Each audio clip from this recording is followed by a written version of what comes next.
Shameless! She's a palace disgrace! Nobody will touch her until the king arrives. Weeks earlier, far from palace corridors, life in Iluvani village moved with quiet rhythm. Market days, early mornings, and cloth drying under sun. Adaraya was known simply as Ada, the only child of her parents, the one her mother prayed for until her prayers began to sound like tired breaths. Her father, Breno, was a farmer, but he farmed like a man guarding a promise. Behind their house, his garden stayed neat, a big mango tree shading tomatoes that blushed red as they ripened, pepper plants in rows, ugu climbing a bamboo trellis like it wanted to reach the sky. Near the garden, the yam band stood solid whenever harvest came, quiet proof that hunger did not insult their home. Inside the house, her mother, Madame Lavina, sewed like a woman whose hands knew discipline. Her stitches were clean, her hems stayed straight, her designs carried dignity. Simple dresses that sat well and made people look twice. Adaraya learned beside her, not because anyone forced her, but because she loved what plain fabric could become under patient hands. Some evenings, Lavina would stretch cloth across her lap and say, "Ada, hold this edge." Adaraya would hold it, eyes focused, and Brenna would pass by with soil on his palms, pause at the doorway and smile. "My two queens," he would say, not joking.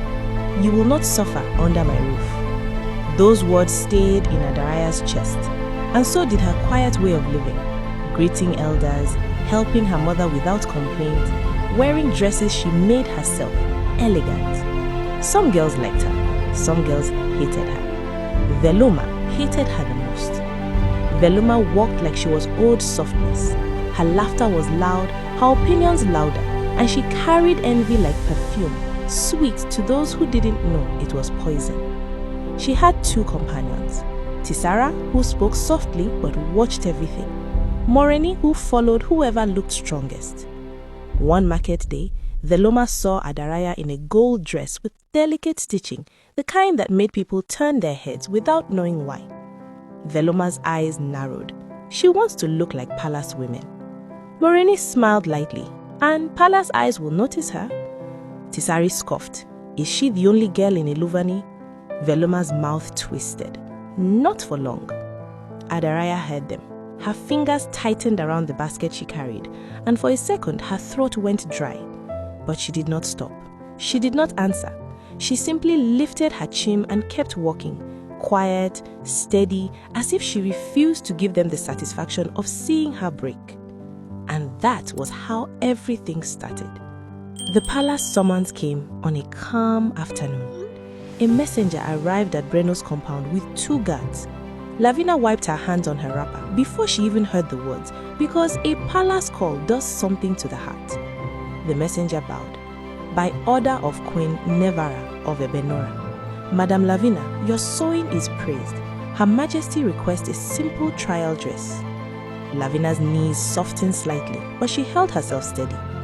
Breno bowed respectfully. My wife will come. Then the messenger's eyes moved to Adaraya.